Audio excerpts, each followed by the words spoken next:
Mate, welcome.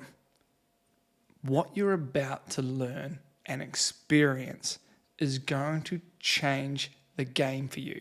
It's going to change the game for you in your health, in your relationship, in your ability to create a business or career that you want. And it's going to change your game and your ability to expand into your purpose and into your drive.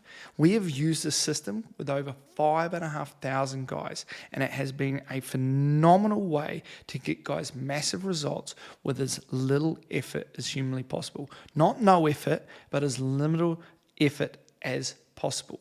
What you're going to learn through this is going to show you and break things down to what is the number one thing that's holding back so many areas of your life and how you can alter things to change that to create a massive lever to start building the life that you want, whether that's in your relationship, whether you're struggling with your health and fitness, whether you're struggling in the ability to create wealth or your business or your career, or whether you are just looking for more purpose and more expansion in your life. This is going to help, and I cannot wait for you to go through it. I cannot wait to hear your feedback, and I cannot wait for you to implement these things that you're going to learn. Good luck to you.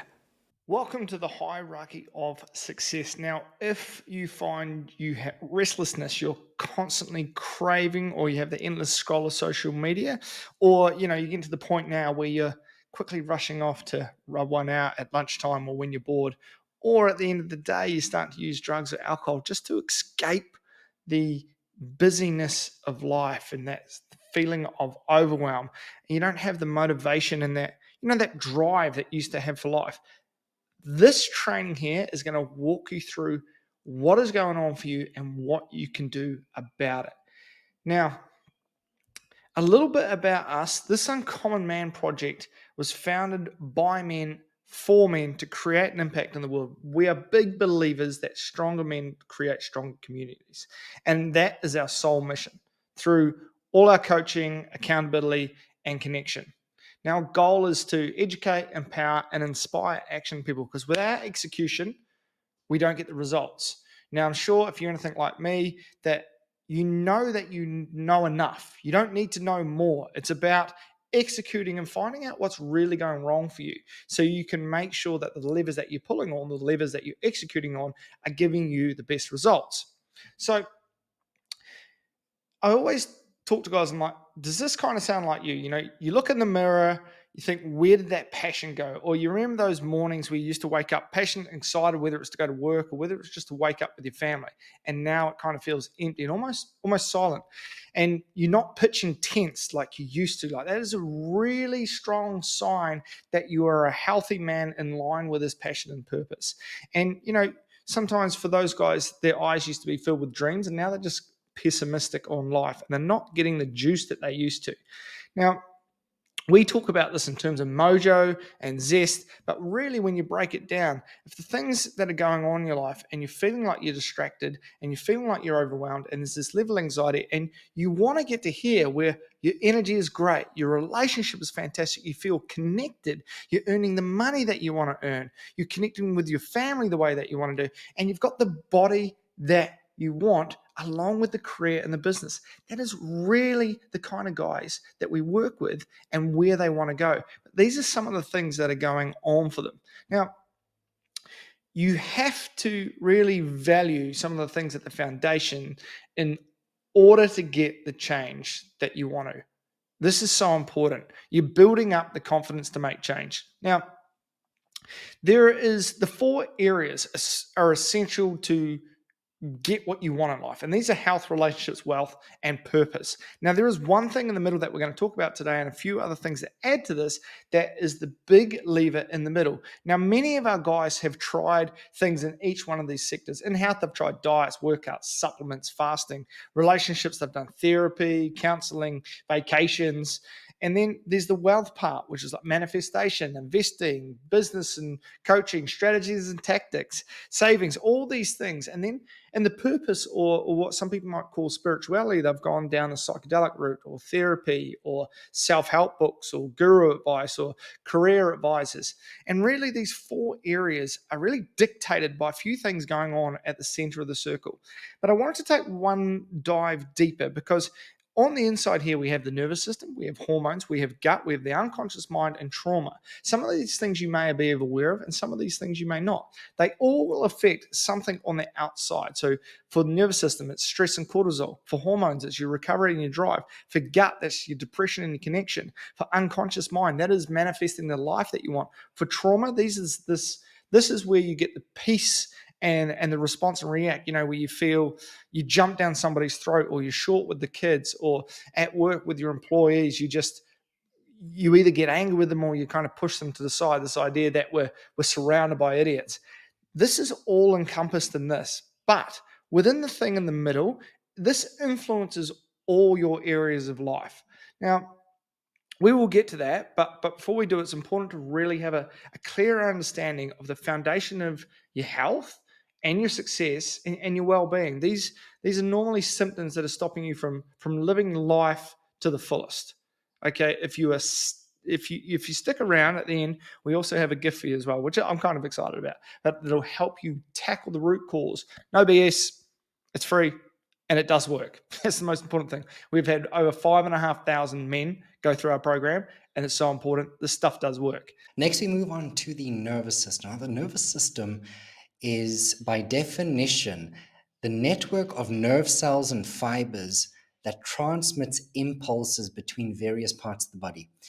It does this by having taken the stimulus from its surrounding environment and sending that message to the brain, and the brain then sends the appropriate message to the appropriate receptor. The nervous system is controlling absolutely everything that we are experiencing within ourselves. There's this infinite amount of feedback. One of my coaches a couple of years back mentioned that there are billions of bits of information that are coming to us and being filtered through our system, our reticular activating system, every single moment. And what happens is, through our different filters, our appropriate filters, things get filed, things get cut off, things get discarded, things get placed in the conscious mind and the subconscious mind. And so in turn, our nervous system somehow is able to sort between the two of, what can I use right now? What can I automate? And it just makes our lives and our functionality a lot easier. Thank goodness for that. So looking at the nervous system, you've essentially got, part of this incredible network. There are two key roles that the nervous system provides through its functionality. One of them being the sympathetic nervous system, which is your fight, flight, freeze, fawn response. It is activating in nature. That is, when there's moving, there's doing. All right. And that means when everything is all go, all cylinders firing, there's activity. But we also have the other side of the system, which is your parasympathetic nervous system. That is the rest, calm, peaceful state. That's where most of us in today's society are battling to get back into that parasympathetic state, because we are just so highly strung, we are stressed, we are overwhelmed through all these different pressures, and no one has actually taught us how to regulate our nervous system. So the question that we begin to ask is, how do we know which side of the fence we are on? Well, here's some telltale signs to see if you're sympathetic dominant. So you can actually start looking at the body for answers, starting with tight traps. So if they're really tight, and if you start digging your thumb into your traps, well, depending on how much space you have, an ability you have to touch this part, or maybe get your partner to do that, or a friend, you can actually start feeling, oh goodness, I'm holding a lot of tension. Next, pure posture. So if you're really sitting and hunching forward and you're not with your chest out, your back is slightly pulled back, it's easier to breathe, you'll start noticing that you might be stressed, that it feels like the world is weighing down upon you, hence your body is showing that. Next, just regular injury. When the body is in the sympathetic state, your muscles and just everything may be tighter just by default. So there's a higher chance of you actually picking up an injury. Next, just general tight muscles ties into regular injury. Poor sleep. Well, this is probably one of the biggest telltale signs. Other than, once we've kind of ticked off the box of your hormones and if there's anything that's out of order there, or just your habits, normally it's stress, underlying stress that still needs to be, transmuted or processed through the system. And when is the best time for that? Well, when the body is in a restful state, because what the body is actually trying to do, it's trying to get you from this overwhelmed state, this stressed out state, and regulate itself into a position where you're able to rest and digest and sleep. The best time to process that is when you're actually lying down and giving the body a chance to do the work. And lastly, anxiety and depression. You're going to see that in your day-to-day life, that feeling that you have in your system, the overthinking, the thinking about the future, unable to be present or to be grounded in the moment.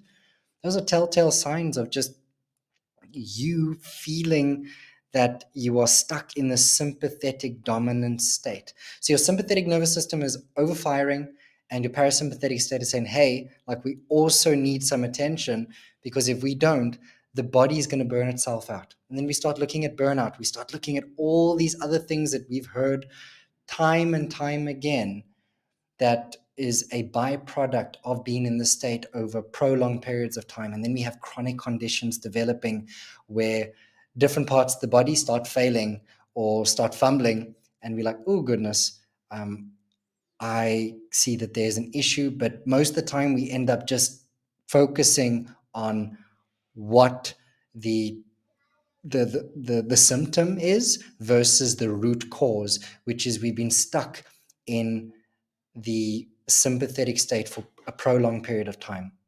So the steps that you can start taking when you are stressed. So you might be, sitting at home right now or at the office, and now you're asking yourself, well, look, how do I actually start bringing myself back into this parasympathetic state? Well, essentially, you can start with the basics. You need to focus on your breathing. And a simple test you can look at right now is, where are you breathing from? Are you breathing from the top part of your chest, or are you breathing from the bottom of your belly?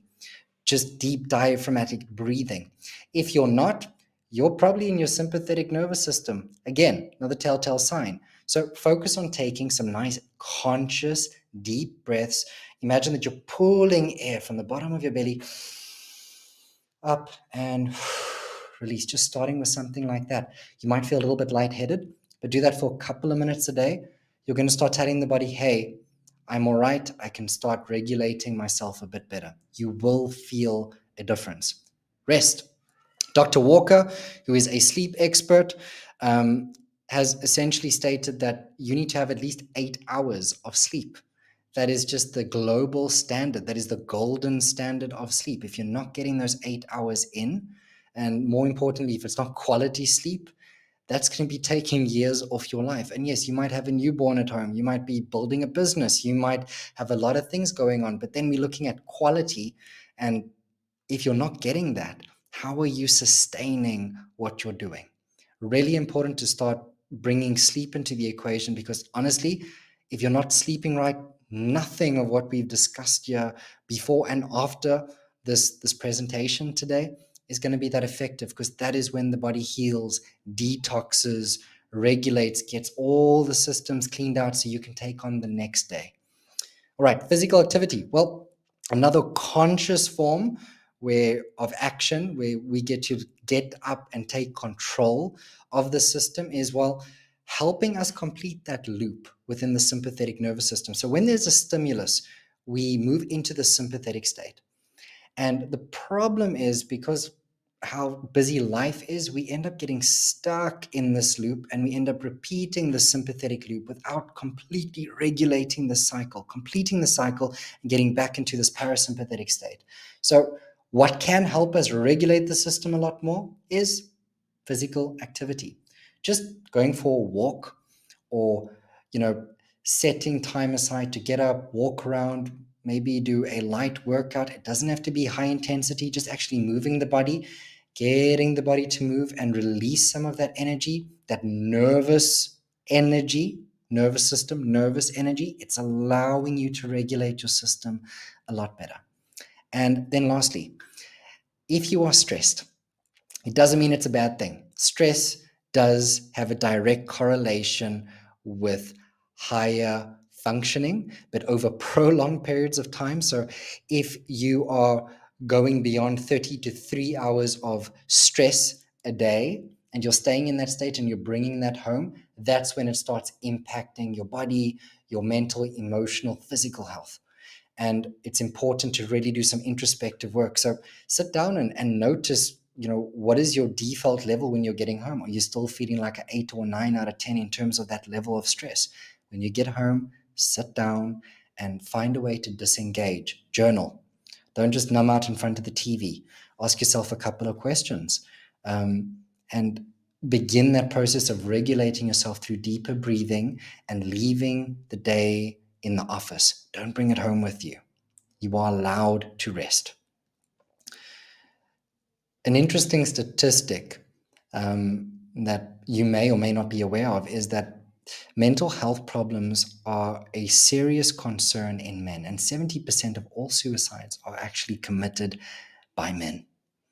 And that, I believe, comes down to this chronic aloneness that men may feel, but it just shows you how important, just regulating your nervous system is, understanding the key pillars of your innate well-being, your mental health, your emotional health, your physical health. And if they are left unchecked, we essentially are opening ourselves up to really serious dialogues and dire consequences if there's an action that is taken or not taken.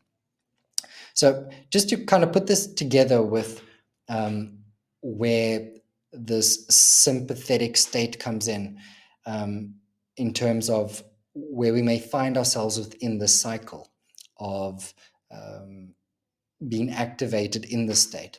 So you're either in the fight, the flight, the freeze, or fawn response when you are in this sympathetic state, when you are overly stimulated.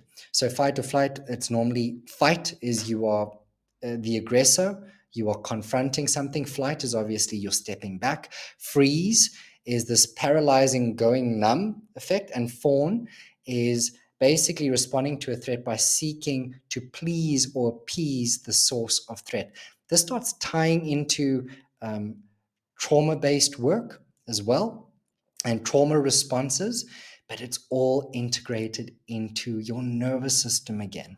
So once you can start identifying and having this as a placeholder of like, oh goodness, I typically do respond, to situations like this, you can also say, oh, I'm in a sympathetic state. Let me be aware of this. Let me notice my dialogue. Let me take a couple of deep breaths. It's just another way to create a deeper conversation, internal dialogue within yourself to bring yourself back to that regulated space where you are able to take charge of your mental, emotional, and physical well-being, and more importantly, your domain, the space that you are residing in. All right, guys, now we're onto the digestive system. The digestive system physically starts from our lips all the way through out to our anus, but it actually starts working much sooner than when the food enters your mouth, right? You start salivating, your stomach acids start to increase when you think about, when you smell, when you see the food coming in anticipation for that food. Handy hint, that's why chewing gum is not that great for you, because you're chewing, you're masticating, and your body is rightfully so expecting food, and it's got nothing to break down. You've now got all this acid in your stomach in anticipation of food, but it's not coming. That's why you might get digestive discomfort from chewing unnecessarily, right? The digestive system is controlled by the enteric nervous system, right? That's the connection between your nervous system, your brain, and your gut, right? That's how food can control our moods can control our cravings, and vice versa. It's a two-way communication channel. This, in turn, controls our motility, the blood flow to the region, right, to our digestive tract, how much resources it has available to do what it needs to do. That's why when we are stressed, our digestive system doesn't operate as optimally as it could. Right? When we're stressed out, our body hasn't figured out that we can be stressed without being in a life or death situation. So, in thinking we're in a life or death situation, our body sends the blood to the extremities, to our arms, to our legs, to fight, flight, whatever we need to do, even though we're not literally in a fight or flight scenario. So, because the blood has left those resources, those areas, it now slows down, comes to a halt, has to wait for those resources to come back online, which, depending on how stressed you are, how you manage your stress, all those things, could be a couple of minutes, could be a couple of hours, could be a couple of days, it could be a long time. And then so if that's you, that food is going to be sitting in your digestive tract for a hell of a lot longer than it needs to be, which means you're going to be absorbing more calories than you need to be, which means that food is probably going to go off, right? It's going to produce gases and things like that, which it shouldn't, causing gas, bloating, reflux, all those uncomfortable symptoms of a suboptimal digestive system. Here we have the physiology of the digestive system, starting all the way at the top. You've got the esophagus, your throat, what some of you might refer to it as, all the way down to your stomach, to your pancreas, your small intestines, your rectum, and then your anus out that side. Then we've got the cleansing system, the liver, the gallbladder, large intestines, and then the appendix down the very bottom. Right? Each of these plays a very important role in the breaking down of the food, of extracting all the good stuff and keeping all the bad stuff out of absorption and pushing it through. This is why gluten is no good for most people, right? 99.99, just about everyone, percent of people, right? Because what it does to your intestines is, for us to absorb nutrients, there is a mesh-like coating of the intestines, which allows us to absorb the stuff that we need from the foods, right? The micronutrients and all that good stuff. But what gluten does is it expands those holes, which you might think, oh, great, now we can absorb more stuff. No, there's a reason that they are that small, which stops the shit, quite literally, from being absorbed. Now we are absorbing more stuff than we should, things that we shouldn't, and those parts of gluten get stuck in there, right? Which, again, causes a lot of the digestive stress that people experience associated with gluten, like bloating, like gas, like all those suboptimal digestive tract symptoms. If you cannot control your hunger and appetite, good luck managing your blood chemistry, metabolism, waistline, and, in the bigger picture, the prospect of crippling your brain. Right? Hunger and your appetite and what you put into your body is of immense importance when it comes to overall health, right? I've heard some people say, if you can't drink 8 glasses of water, if you can't literally drink water to be more hydrated, then good luck doing anything else. Right? It's super easy. It doesn't need to be as complicated as most people make it out to be, right? That's why we want to simplify this for you guys. And as part of this, there's going to be as much information as you need, but no more, right? Too much information doesn't serve anyone. But if you want to go deeper, let us know and we'll have resources for that. A healthy digestive system, what this looks like is no bloating, no gas or distension, no burping, no acid reflux, 2 to 3 bowel movements a day, 2 to 3 shits. Number 3 and 4 on the Bristol stool chart, this is what you're looking for here. No kibbles, no diarrheas or green apple splatters, no little nuggets, solid formed shit. Right? No brain fog, and you'll have overall energy as your food is digested properly. Like, you will be able to digest your food and just keep going, right? You will feel energized by your food. You will not eat a meal and then feel like, oh, I'm really bloated, I'm really lethargic, I need to go sleep, like I'm just like all brain foggy. If that's you, then your digestive system is not working well. And, or potentially a reason for that is the foods that you're consuming are not optimal. What an unhealthy digestive system looks like, right? When digestion is suboptimal, fat loss and muscle gain become very difficult, right? Because fat loss, muscle gain are luxuries to your body. Your body wants to survive. It doesn't want to do things unnecessarily, and it takes more resources than it would like to expend to do those things. If it's focusing or has to deal with poor digestion, that's a form of stress on the body, right? It says, this is more important than you putting on muscle or losing fat right now. We have to deal with this. So everything else is going to be really hard, right? It's like trying to function on 4 hours of sleep. Sure, you could do it if you really bang your head against a brick wall hard enough, but it's like paddling up a creek without a paddle. It's real hard. When you have IBS-C, you are holding onto the food in your small intestines for too long, absorbing more calories than you should, like I said before. When you have IBS-D, you don't absorb enough nutrients from your diet and can have undesirable weight loss. Right? A lot of people have those issues when it comes to micronutrients. Right? Iron is one of the most common ones. I'm eating red meat, I'm taking an iron supplement, but they aren't absorbing what they're actually taking. So there's a couple of reasons for that. A, nature provides things together which enable the optimal absorption of those things. Taking pharmaceutical synthetic nutrients often don't cut it. Your body doesn't absorb all of that. That's why a lot of people get constipated when they take synthetic iron, because your body's not absorbing it. So we want to get, in this case, iron from whole food sources, right? Like your red meats, like your liver, like all that good stuff. With any form of IBS, quality of life significantly declines. Try and feel confident and energetic and amazing and disciplined and motivated and all those good things when your gut is churning all over the place, when you're constantly having to fart or you feel bloated, you feel sluggish and slow. You're not going to want to go out. You're not going to get your rig out. You're not going to want to go and do things with other people because you're always thinking, where is the nearest bathroom? Or are they going to notice I'm feeling gassy? Okay, how can I escape these people for 5 seconds where I go drop my guts? It's not fun. Gluten intolerance or celiac disease, and many other symptomatic red flags will arise from this, right? Many intolerances. Note, you may also have intestinal parasites leading to all of the above, right?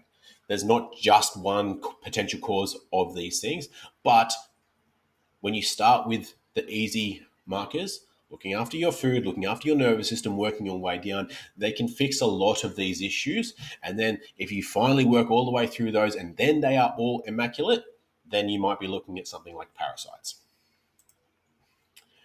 Steps to improve your digestion. 1, deep breathing. Deep breathing and more intensive breath work will help reset your system and get you out of your stress response. This will calm you down, like we said before, about the connection between your nervous system, your stress response, and your digestive system. If you calm and take time to actually de-stress, right, throughout the day, whether it's breath work, sitting in the sun, doing some journaling, some guided meditation, whatever it might be, it allows you to de-stress. Then you can handle what's in front of you rather than letting your mind wander and get lost. Rest. Dr. Walker earned his degree in neuroscience from Nottingham University and his PhD in neuropsychology from the Medical Research Council of London, UK. States 8 hours of sleep are optimal, right? Matthew Walker, Why We Sleep. If you haven't read that book, I highly recommend it. It is a wealth of knowledge. Sleep has a role in every single bodily function. You cannot get optimal results. You cannot perform optimally unless you are getting adequate sleep. It's that simple. Revamp your diet. Cut gluten and dairy, reduce inflammation and boost digestive health. Avoid bloat-inducing foods. Say goodbye to discomfort and hello to a flatter tummy. This is where learning to be intuitive and know how certain things affect your body. We're not about blacklisting anything just to ruin your life. But after removing things like gluten, like dairy, like coffee, like alcohol for an extended period of time, then if you so desire to reintroduce them, you will have a much better baseline to be able to say how this thing affects you. Right? Go a month, go 2 months without gluten, then go and have a pizza, then go and have a burger. See how it makes you feel. Right? You now have a baseline to say gluten, this burger, this bun, whatever it might be, makes me feel bloated. I'm now backed up for a couple of days. I felt really cloudy, foggy. My memory wasn't that great. Okay, cool. We now have reference to say that if I eat this food, this is how I feel. And then make the decision. If you're okay with feeling shit, okay, hack it. That's fine. But if you don't want to feel like that, don't eat the food. You now know what causes it. Number 4, increase your hydration. Increase water intake. Fuel your cells, cleanse your body, and enhance your skin glow. 50 to 70 mils of water per kilogram of body weight is what we suggest. Based on that level of hydration, your brain will work better, your muscle recovery will work better, you will function better, you'll feel better, your cells, your skin, everything functions better. Stats. Everyone loves a good stat. Vascular disease is the most common cause of neural ED, erectile dysfunction, with 64% of erectile difficulties associated with heart attacks, 57% associated with bypass surgery. That's a huge number of people. Tips for a healthy dietary approach. Calorie balance is crucial for your health. Right? If you're not eating enough, your body will shut down. It will not prioritize hormonal optimization. It will not allow you to lose fat, build muscle, think clearly, do anything like that. If you're eating too many calories, you'll get fat. You'll do all these things which are not constructive for optimal health. Eat a wide variety of foods. Whether you prefer to go with keto or carnivore or paleo or somewhere in between, eating a variety of foods, ensuring that you get enough nutrients of each. Lots of vegetables, fruits, and meats to ensure you're getting enough micronutrients. Of course, the quality of those foods is the next tier, is super important too. When we say meats, we don't mean a Macca's burger. We're talking about quality steak, grass-fed cuts, pasture-raised, organic if possible. Dieting shouldn't be overcomplicated, guys. We don't need to weigh every food down to the gram. Eventually, you can get to a point where you can eat intuitively, where you know what your body needs for the phase that you're at. But until then, in my opinion, it is highly worth it to either utilize apps like MyFitnessPal, get some scales to be able to weigh the foods, to know what you're looking at, how much you are eating, just to have that base level of education as to what you're putting in your body and how that makes you feel, how that makes you perform, and what results that has on your sleep, digestive system, and overall well-being. Ensure you aim to hit your protein target as much as possible. Super important. Keep processed foods to a minimum. If it bloats you, cut it out. Nothing too extensive. All right, guys, now we've got the endocrine system. So the endocrine system, All right, guys, now we've got the endocrine system, so your hormones. The endocrine system is made up of glands that secrete, produce your hormones. Hormones are chemical substances that regulate the activity of cells, of organs. You know when your hormones are down. You feel slow, you feel lethargic, like you don't have drive, you don't have that, that energy for life, you don't have that sex drive that you know that you should. Think of hormones as chemical messengers that transfer information from one set of cells or organs to another. It works closely with the nervous system. The endocrine and nervous system work together to regulate bodily functions, including growth and development, metabolism, sexual function, reproduction, sleep, and mood.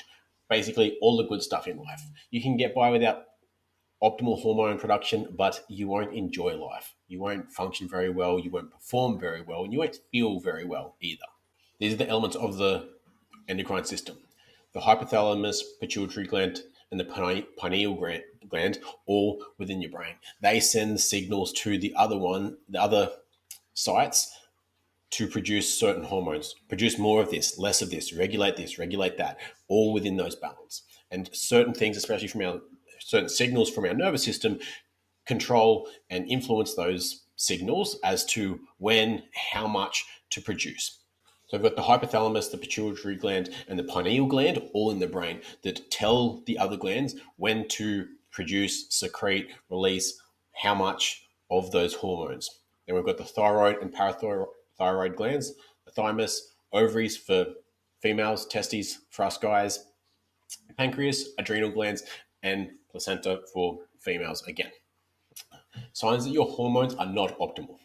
You're non-responsive to diet and exercise. And when we say non-responsive, we mean that you have stuck to your diet 100% for weeks on end and not a single gram has dropped. No budge, no nothing, right? Not, oh yeah, I stuck to it mostly, but I occasionally had a few beers on the weekend and then, a couple of kebabs and oh yeah, I do like the snacks here and there. Like, no. We are talking about you have had 100% compliance and still no results. Suboptimal fat loss, muscle gain, again, not lack of response. You suffer from depression, anxiety, or erratic moods. You're all over the place. There is no regulation. You're here, there, and everywhere. Gynecomastia in men, or beach titties, cravings, and low sex drive. All super common symptoms. Again, for a lot of guys, you also will lack energy and drive. Right? Testosterone is massively responsible for the pursuit of challenge. Right? As an alpha male, you will seek challenge to prove yourself, to prove that you are the top dog. Guys that shy away from competition and don't want to be challenged and all those kind of things have lower levels of hormones, especially testosterone, and lower drive because they have nothing to prove. Steps to optimize your hormones. Go back to the hierarchy of health. You cannot have optimal health without an optimal functioning nervous system. Go back to your foundations, optimize your nervous system and digestive system. Right, that's why we have them in this order. Regular blood tests. Get your blood tests every 12 weeks if you are testing for something specifically, otherwise every 12 months. This will give you a clear starting point where you can get clear on your next step, what's working, what's not working. See traditional Chinese medicine practitioner alongside supportive natural protocols to balance the system. Right? We need to know where you're sitting, and the more regularly you get your tests, or the more consistently you get your own blood tests, means you can measure your progress or your changes compared to your personal markers. Right? Reference ranges that doctors give us are pathetic. I don't recommend anyone use those guides because the majority of the population is overweight, unhealthy, and just not a marker for optimal health. Their job is to keep you from being dead, basically, and too far either side. So let's keep you in the average, but average is not optimal. So that's why I don't recommend those. And for your own markers, you can then see based on what you've done, has this improved or has this worsened my situation as you go through. And keeping in mind that when you get blood tests, make sure that if you need to be fasted, you fast, and then also try to do them around with a typical day or a typical week, right? Because they are only a snapshot in that moment of time. If you had a huge fatty carby meal the night, greasy pizza and a lot of alcohol, then got your blood test the next morning, it's going to be skewed if that's a once every 6 to 12 month event versus if that's an everyday event. Cool, it gives us a better marker. Next, stress management. If stress management protocols aren't working, you may need to see an endocrinologist for possible hormone replacement therapy, right? Or hormone optimization therapy. Remove plastics. Plastics contain chemicals such as BPA and phthalates, which are classed as endocrine disrupting chemicals. So in plastics in your water bottles, in your takeaway containers, that's why we highly recommend using glass jars, glass containers, and not microwaving your plastic containers. Chinese containers, throw them out. If you want to keep your leftovers, cool. Put them on the plate, put them on something else, and don't reheat them in that plastic. They will disrupt your hormones, guaranteed. Immune system. The immune system is our body's defense system. What makes you sick or what keeps you healthy. The immune system is a complex network of cells and proteins. Anytime you've been sick, had swelling, redness in the skin, pus, mucus, this is your immune system at work. Your immune system is responsible for inflammation. Inflammation is not the bad guy. Inflammation is a necessary part of healing wounds, addressing issues. But when we become chronically inflamed, our inflammation or inflammatory response doesn't work as well as it should. Right? Think of our inflammation as like a hammer hitting a nail in. If it's effective, it'll take one, boom, nails hit in, smooth, done, problem solved, move on. Whereas if you're constantly inflamed, it's like trying to tap a nail in with a pencil. It's just not effective. And doing that day in, day out is not good for your system. The most powerful force to maintaining a good immune system is the power of positive thinking and not allowing yourself to be unnecessarily drained by emotional worries and fears. Something to keep in mind. The immune system. We've got external barriers, your skin, your mucus, your membrane, like everything on the outside which keeps all the stuff out. Internal barriers, immunological cells. are the barriers, right? So your white blood cells, like parts of these linings, everything in your body that keeps things like or things that we might ingest, and internally through our immunological cells, we've got everything that keeps things from being absorbed. So when we absorb food, we breathe in air that might have bacteria or things in it that might be harmful. It keeps those things from being absorbed into our body and excretes it out. Part of our lymphatic system. First line of defense is phagocytes, and then our natural killer cells.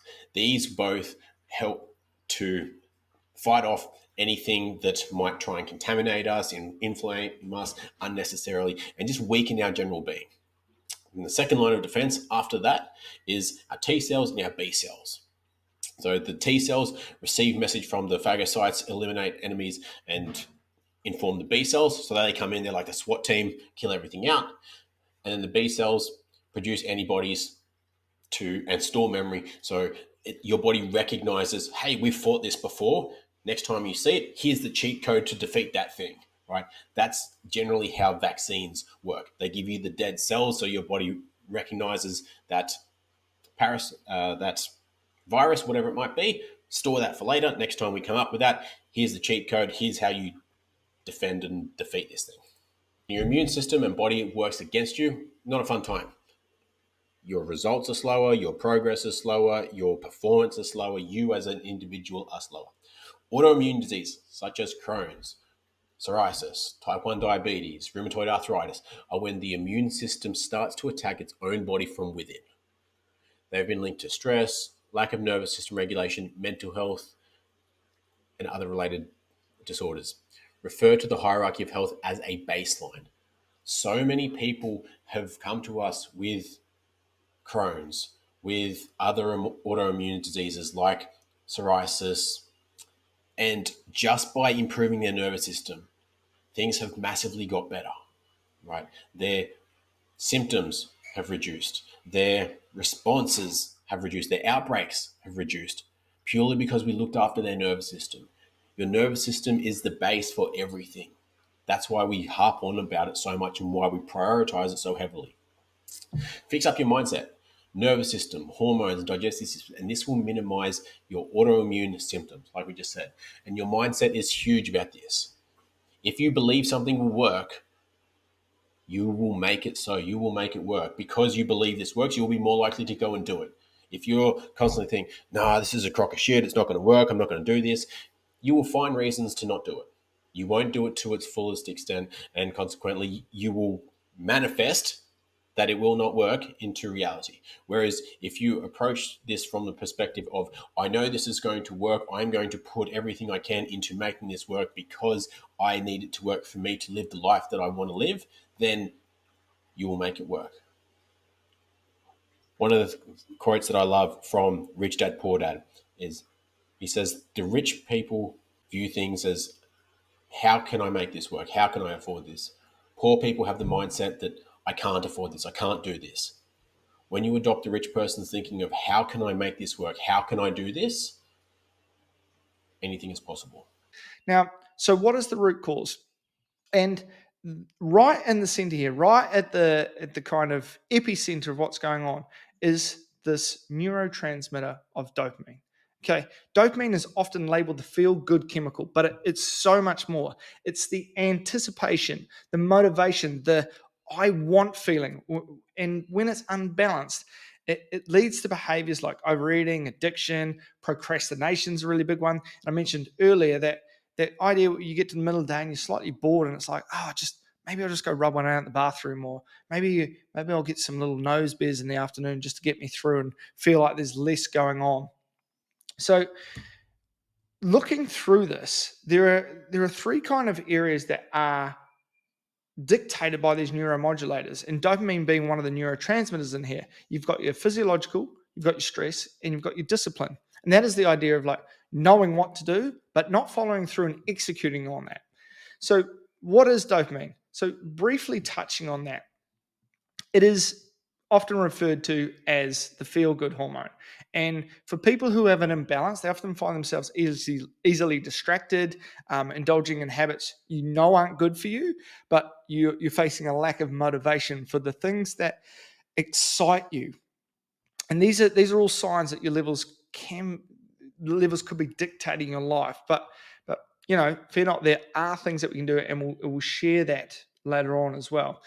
Understanding this interplay between these neurotransmitters is crucial, and it's not just for the negative. That this knowledge can empower us to harness these neurotransmitters and really take advantage of them. What are the effects of dopamine on one's mental health? Well, motivation is one of the primary areas where one is affected. So you have an increased drive, focus, and concentration. It is essential for achieving and setting of goals. Learning abilities is also enhanced. You have better decision making because you are moving towards something where there is a benefit. Overall mood regulation. So one does influence the mood and one's emotional well being. And low levels of dopamine can be linked to feelings of apathy, lack of interest in life, and low motivation, which can contribute to disorders of depression. So just think about that mechanic. Going back to some of the previous things we talked about with the nervous system, when you are experiencing anxiety, depression, and some of these lower emotional states, the reason is, well, you've depleted your dopamine reserves. You don't have enough. You've been scrolling. You've been feeding that entire mechanic. And now, when you need to apply yourself in areas where it's really important in life, well, guess what? You're unable to do that, not because you're a bad person, but you've utilized all of those little molecules that you need to function normally. And so, what's the next thing? It affects your emotional health. So, your emotional responses, so your ability to feel pleasure and satisfaction, mood regulation. There's a stress response which also cannot happen efficiently, or it does if you are regulated and you haven't been utilizing all your dopamine and all these things where you're overstimulated and it just gets released in large amounts. And so these imbalances, depending on your lifestyle, depending on your discipline, depending on, well, your newly found understanding of this mechanic, this can exacerbate emotional responses to your environment. So you could be a lot more stressed out when you actually don't have to be. And moving then onto the physical body. So, I mean, how does this little molecule affect one's physical domain? Well, movement. Movement itself plays a vital role in controlling dopamine. And imbalances can lead to motor control issues, as seen as, let's say, Parkinson's disease. There's also pain regulation. So, the body's ability to process perception of pain. And it influences how the body responds to pain and discomfort. And dopamine itself also helps regulate certain body functions, such as blood flow and metabolism. So, this ties in to so many different areas where we think, well, oh goodness, I'm working out and I'm not maybe getting the results, but what does your life look like? Because if you're wanting to change one part of your life, you need to do an audit on all the different areas to see, well, how am I affecting all these little mechanics that are leading to this overarching theme that I'm experiencing right now? Maybe it's dopamine. Maybe it's how you have been interacting with yourself and with your life, and all those habits are affecting the way dopamine is being administered through different activities. Is dopamine working for you, or are you working for your dopamine? But guys, just remember that dopamine is only one of many neurotransmitters governing your system. There's something like 58 different neurotransmitters. So this is just one. But if we can work with your body and not against it, How do we get to a place where we're in control again? That's why we break this down 3 different strategies, 3 simple strategies. 1, if you can shift your mindset, move past perspectives into a more positive state of mind and become self aware. When you are conscious of what things have a certain reaction to your body, what thoughts, what foods, what habits, what environments, what people, how they affect your state, then you can do something about it because you're no longer living as the victim, living in reactive mode. You're taking note. This is how this made me feel. Okay, cool. Do I like that? Is that desirable? If it is, awesome, do more of it. If it's not, okay, what am I going to do about it? Strategy 2, create time to really implement the hierarchy of health in a sustainable way.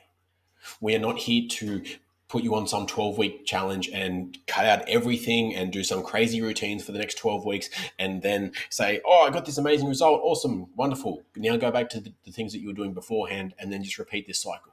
This is something that we want to do indefinitely. Right? So these things need to be sustainable. If that means implementing things at a much slower rate but sustainable so that you can continue to progress, then let's do that. I much prefer my guys to implement at a slower rate but able to keep stacking the blocks rather than make this entire shift and it's like they've added another full-time job on top of everything else they're doing, make their way through a couple of weeks and then at the first hurdle just stumble and fall and everything falls over the place and then they're stressed and frustrated and fuck, it doesn't work, throw it out because they got overwhelmed with too much. Progress over perfection every time.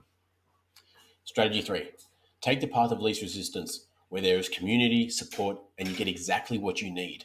From strategy to approach, helping you not only heal, but shift the nature of life itself. We've done this for thousands of guys before. We've been there personally. All the guys in the group have been there, have done this, have walked life through the path that you're about to walk. Lean on us, lean on that support, lean on the people that have done this before so you don't have to do this alone or feel like you're the first one to walk it. All these approaches work. The question is, will you implement it? 80% of coaching clients say that they improve their self-esteem or self-confidence thanks to coaching. And 73% of coaching clients say that coaching helps them improve their relationships, communication skills, interpersonal skills, work performance, and work-life balance and wellness. That is huge, right? We've helped over 5,000 men in the last 8 years. And it's not an if this will work, but it's a when. Each person is different, and with each problem, there is a solution. You are unique, but your problems are not special. Now, just to give you an idea of some of the things that have happened in men's life, they have transformed from the physical side of things, the mental, emotional side of things, to their business. They have scaled, they've employed, they've created lives that align with what they are about, their values, their compass, the things that they want to build, their what we call their summit. Now, we have endless amounts of these, but I don't really want to dive into them too much. You can read them on our website if you want. And I want to briefly go over like, who are these guys? Who's myself? Who are the people on the team? And I've got myself, got Nick, we've got Christian, Harrison, and Ryan. All these guys have trained and specialized in helping men go from where they are now to get to where they want to be. And one of the biggest things about that is actually finding out, where is that? Because once we find that out, we can actually leverage dopamine to get us there. And that is an essential part of this story and an essential part of people's results. Now, for people and the next steps, what can you do after this? Now, it's really important because there's a few things here. What we did is we created a 30-day free challenge for guys so they can actually start to develop the skills and the habits in order to get to where they want to be in life. Then there is our Uncommon Protocol. Now, this is not free, it's a monthly expense, but you get all of our programming. Everything in your life is tracked. Every habit becomes gamified to really build that dopamine, to build that anticipation so you are excited, so you want to keep growing and keep going. That is essential. It also comes with an amazing support and accountability of group coaching every single week. But there's a next level for guys as well, and this is limited. This is no fake scarcity or anything like that. It is the fact that we have one-on-one coaching for those guys who want to jump onto a call with either myself or one of the team, and we will game plan with you exactly where you want to go, as I mentioned earlier, one of the big things, and how you get there. And then if it's something that aligns with you and you align with us, then we'd be happy to offer you one-on-one coaching. That there, guys, is everything you can do to start making a difference in your life. I hope it's been helpful. Go attack it, and good luck.